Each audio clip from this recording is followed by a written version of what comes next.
At the beginning of this story, it is shown that a child is lying on the ground, badly injured. He then narrates that he had heard stories about Earth. It was once a very beautiful planet, but humans destroyed and ruined it. 1,000 years ago, all humans were relocated from Earth to another planet, which was named Nova Prime. However, even here, humans were not safe because aliens attacked them. Actually, the aliens did not attack directly. Instead, they sent highly dangerous creatures to exterminate humans. These creatures were called Ursas. The Ursas were extremely dangerous, and fighting them was not easy. However, they had one weakness: they could not see. This meant they had no eyes. They identified humans through their fear. When a human was afraid, their body would release sweat, and this is how the Ursas detected them and killed them. And now, after 1,000 years, humanity is once again on the verge of extinction, just as it had been on Earth. It was the Rangers team that had relocated all humans from Earth to this new planet called Nova Prime 1,000 years ago. And now, once again, it was the Rangers' responsibility to save humans from these alien monsters. Among these Rangers was a man and a leader named Cypher Rage. Cypher Rage was previously known as the Invisible Man on this planet. The reason for calling him an Invisible Man was that these gigantic alien monsters could not see Cypher Rage.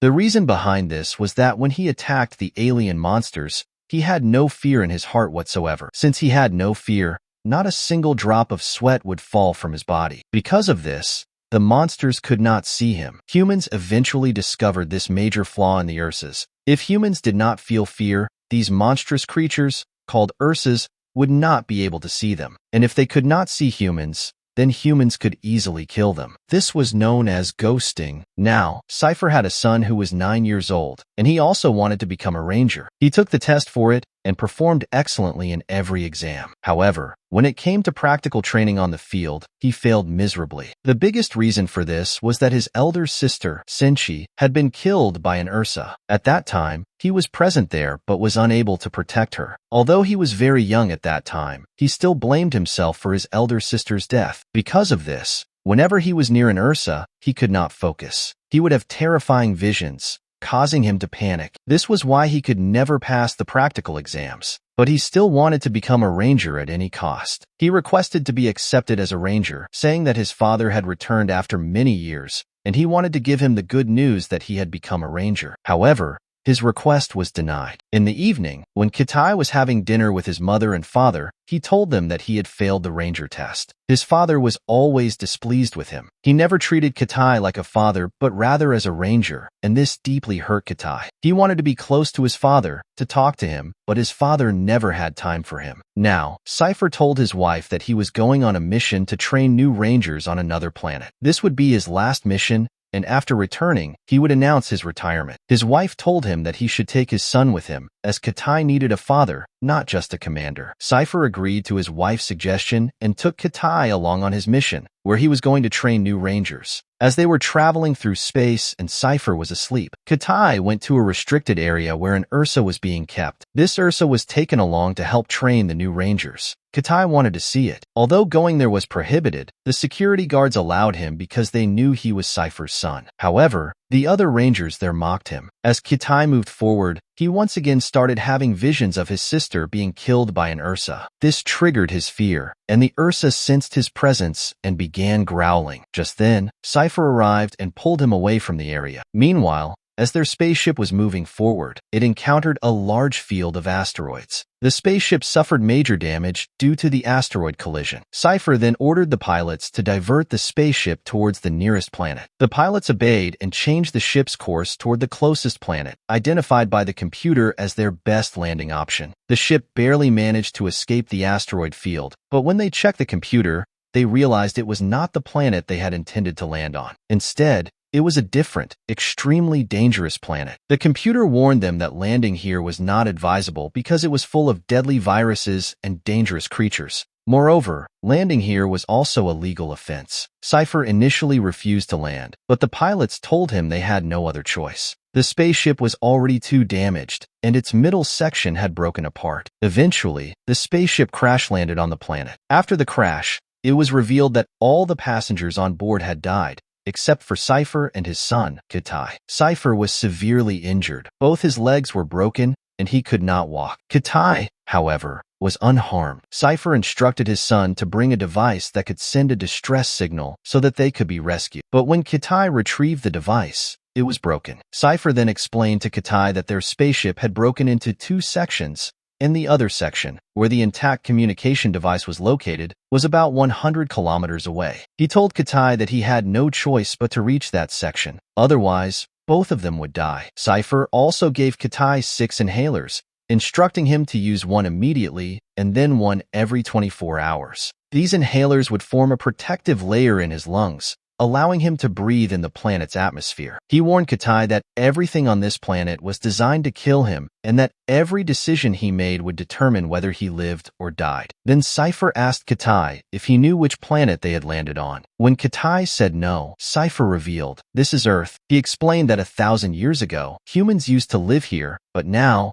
they could no longer survive in this environment. Cypher also informed Kitai that his suit had cameras embedded in it, allowing Cypher to see everything around him. He then gave Kitai a weapon, which could transform into various types of blades for his protection. With that, Kitai set off on his journey. Earth was now lush and green, filled with various kinds of animals and birds. However, the environment and all creatures here were hostile to humans. This was the state of Earth due to the damage humans had caused in the past. As Kitai moved forward, Cypher alerted him that something was approaching. Kitai panicked, and soon, a huge baboon appeared before him. However, these were not the same monkeys that once lived on Earth. They were now vicious, deadly. Cypher instructed him not to provoke it, but Kitai, out of fear, threw a stone at it. This caused the baboon to screech loudly, summoning an entire pack of aggressive baboons. They all attacked Kitai, and Cypher ordered him to run toward a river 250 meters away. Kitai sprinted, with the baboons chasing him. He managed to reach the river and escape by diving into the water. Even after crossing the river, Kitai kept running. Cypher told him there was no threat anymore, but Kitai was still terrified. When Cypher scolded him, Kitai finally stopped, but his face still showed fear. Then, Cypher noticed that Kitai's vital signs were changing. Kitai looked at his hand and saw a poisonous parasite had latched onto it and was biting him. He quickly pulled it off, but the venom had already entered his body, making him dizzy. Cypher instructed him to take out his medical kit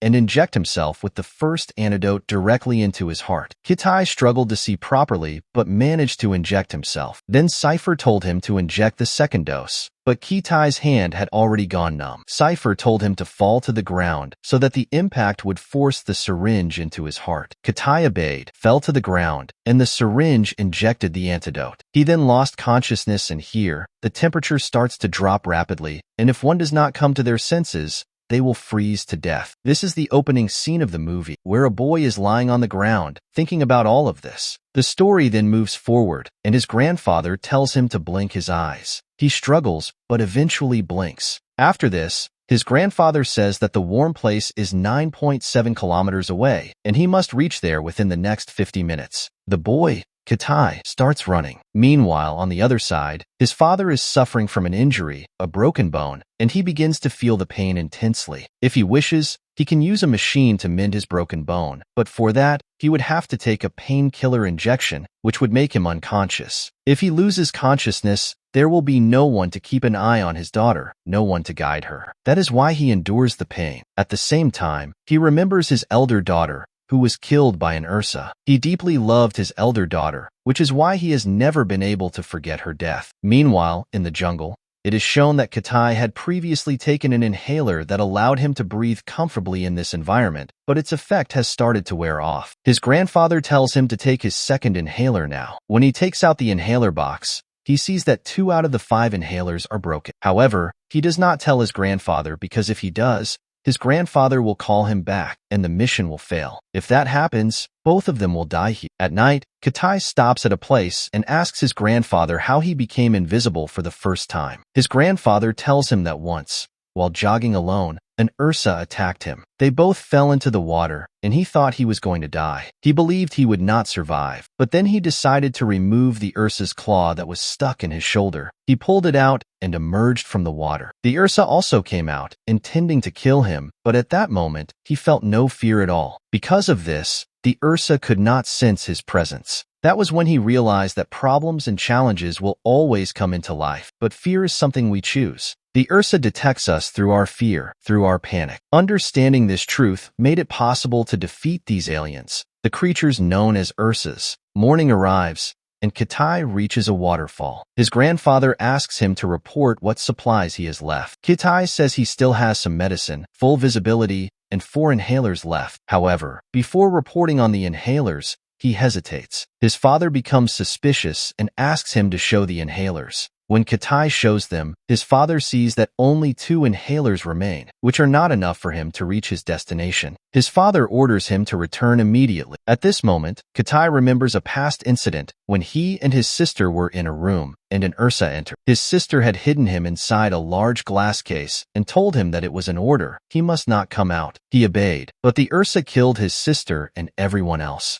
At that time, Kitai was very young, but even now, he blames himself for his sister's death. He tells his father that he can still continue. His father refuses, saying that jumping from such a high waterfall would mean he could never return. But Kitai disobeys his father's order and jumps. The suit he is wearing transforms into a flying suit. As he glides through the air, his father warns him that something is behind him. When Kitai looks back, he sees a giant bird approaching to attack him. Somehow, Kitai manages to evade it and land safely, but the bird grabs him. When he regains consciousness, he finds himself in the bird's nest, surrounded by its small chicks. Suddenly, large leopard-like creatures arrive and begin attacking the chicks, eating them. Kitai tries to save them and chases the predators away, but despite his best efforts, most of the baby birds are killed. Kitai is deeply saddened. The large bird does not harm him and lets him go. He continues his journey, but now he has lost communication with his father. Meanwhile, his father sees something else, a horrifying discovery. He had deployed flying cameras, and through them, he sees that all of their crew members have been killed by an Ursa. This Ursa was brought for training purposes, but now it has escaped. However, Kitai does not know this, and his father cannot warn him because their communication is down. Kitai continues his long journey, but his oxygen level starts to drop again. He has only 1 inhaler left and uses it. As he moves forward, the temperature starts to fall drastically. The cold intensifies to such an extent that Kitai loses consciousness. At this moment, a mysterious presence appears, but he cannot see anything. When he opens his eyes in the morning, he finds himself surrounded by wooden logs. As he steps out, he sees the same giant bird lying on top of the logs. The bird had sacrificed its life to keep him warm and alive through the freezing night. Overwhelmed with emotion, Kitai resumes his journey. After a little more traveling, he finally reaches the second part of the ship, the one he was searching for. He quickly goes inside and takes an inhaler, supplying himself with oxygen. Then he finds the beacon device, which he can use to send a distress signal to their people. First, he tries to contact his father. His father hears his voice, but Kitai cannot hear his father's response. Kitai also realizes that the Ursa has escaped and has already killed all the crew members. He begins to recall his father's teachings. Though he cannot hear his father, he starts to think exactly as his father would. Looking around, he realizes that the electromagnetic layer in the atmosphere is blocking the signals. The only way to send a message is to climb to the top of a very tall mountain. Determined, he sets out towards the mountain. However, deep down, Kitai still fears the Ursa. He starts running as fast as he can and climbing up the mountain. The Ursa senses his presence and starts chasing him. When Kitai enters a cave, the Ursa appears in front of him. The Ursa attacks him multiple times, but Kitai narrowly escapes. He finally climbs onto an open cliff. Here, he tries to send a signal to Earth, but it does not go through. Just then, the Ursa arrives and severely injures him. Kitai suddenly remembers the vision of his sister being killed by an Ursa. He recalls how helpless he felt and how he could not do anything back then. But this time, he remains absolutely calm. His father's words echo in his mind. We should not live in the future or the past, but in the present. Problems will come, but fear is something we create ourselves. Kitai completely erases fear from his mind. The Ursa can no longer detect him because it can only sense fear. Now, where the Ursa once saw Kitai as its prey, Kitai has become its predator. He attacks the Ursa fiercely and kills it. Finally, he activates the beacon and sends the distress signal. Help arrives, and both Kitai and his father are rescued. At the end, the emotional distance between Kitai and his father has completely disappeared. Even though his father is injured, he stands up on his feet and salutes his son, filled with pride. And with this, The movie, the story, comes to an end.